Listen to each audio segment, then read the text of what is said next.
прошу на сцену моего дорогого сына. И второго дорогого сына. Давайте, ребята, на сценку быстренько, быстренько, быстренько. Представься, как тебя зовут? Меня зовут Мальцев Никита. Мне 8 лет. Я буду рассказывать стихотворение Некрасова про зиму. Однажды в студеную зимнюю пору я из лесу вышел, был сильный мороз. Гляжу, поднимается медленно в гору лошадка, везущая хворосту ложь.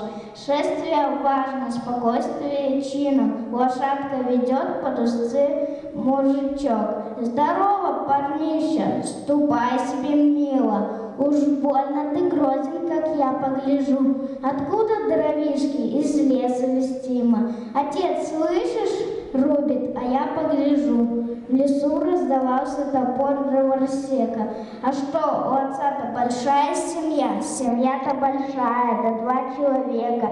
Всего мужиков-то отец мой да я. Ну, мертвая, крикнул малюточка Баса. Рванул под усы и скорее пошагал.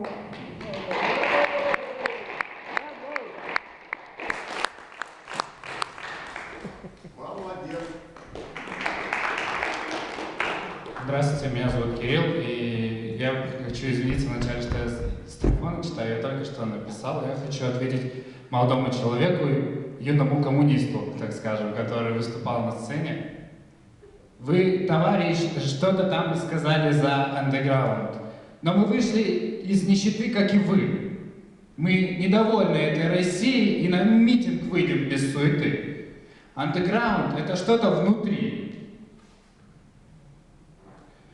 Да, там парни в капюшонах, спортивках и часть бедлоты. Но это наша правда, наша защита, где нас не уведут ко дну верноты. Мы все вместе, защита, опора, и готовы, как вы, страну за собой тащить. Революция — правое дело, и андеграунд там жив навсегда.